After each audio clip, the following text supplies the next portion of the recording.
എല്ലാവർക്കും നമസ്കാരം. ഗീതാഞ്ജലി ചാനലിലേക്ക് സ്വാഗതം. ഇന്നൊരു നാടൻ വിഭവമാണ് കേട്ടോ, ബീട്രൂട്ട് പച്ചടി. ബീട്രൂട്ട് പലതരത്തിലുള്ള കറികൾ നമുക്ക് ഉണ്ടാക്കാം. മസാലക്കറി, തോരൻ, എല്ലാത്തിലും നമുക്ക് മിക്കവാറും കറികളിലൊക്കെ ഇടാറുണ്ട്. പക്ഷേ ഇന്ന് ബീട്രൂട്ട് പച്ചടിയാണ് ഉണ്ടാക്കുന്നത്. അത് നല്ല സ്വാദിഷ്ടമായിട്ടുള്ള ഗുണമുള്ള ഒരു പച്ചടിയാണ് കേട്ടോ. ഇതാ ഒരു മീഡിയം സൈസ് ബീട്രൂട്ടാണ് എടുത്തേക്കണത്. അതിലേക്ക് അത് ഗ്രേറ്റ് ചെയ്തെടുക്കണം നമുക്ക്. പിന്നെ നാളികേരം, ജീരകം, കറിവേപ്പില, പച്ചമുളക് ഇത് കൂട്ടി അരച്ചിട്ട് അവസാനമാകുമ്പോൾ നമുക്ക് കുറച്ച് കടുകും കൂടി ചേർത്ത് അതിൽ അരയ്ക്കണം. നല്ലോണം നാളികേരം നല്ലോണമാണ് കേട്ടോ അരയ്ക്കേണ്ടത്. അപ്പം കടുക് അവസാനമായിട്ട് ഒന്ന് ക്രഷ് ചെയ്താൽ മതി. അതിലേക്ക് വേണ്ടത് പിന്നെ തൈര് ഒഴിക്കണം, കടുക് വറുക്കണം. ഇത്രേ വേണ്ടു കേട്ടോ. പെട്ടെന്ന് ഉണ്ടാക്കണ ഒരു സൈഡ് ഡിഷായിട്ട് നമുക്ക് ഉപയോഗിക്കാം. ഇത് തൊലി കളഞ്ഞിട്ട് നമുക്ക് ഗ്രേറ്റ് ചെയ്ത് വരാം.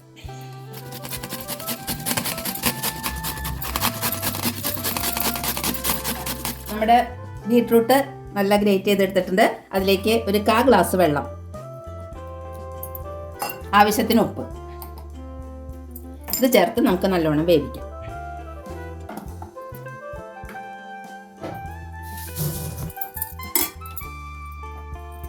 അടച്ചു വയ്ക്കാം കേട്ടോ.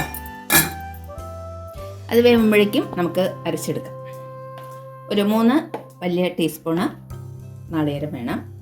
പച്ചമുളക്, കറിവേപ്പില, ജീരകം നമുക്ക് നന്നായിട്ട് ഇത് അരച്ചു കൊണ്ടുവന്നിട്ട് അവസാനം കുറച്ച് കടുകും കൂടി അതിൽ ചേർത്ത് അരച്ചെടുക്കാം. ഇതാ നമ്മുടെ ബീട്രൂട്ട് വെന്തിട്ടുണ്ട്. ഇനി അധികം പുളിയില്ലാത്ത തൈര് ഒഴിക്കാം.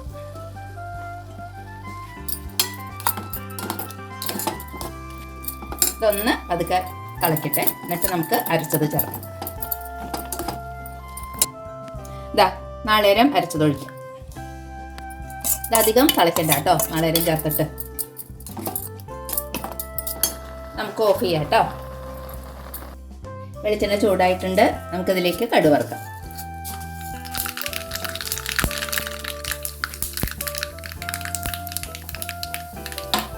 മുളക്, കറിവേപ്പില,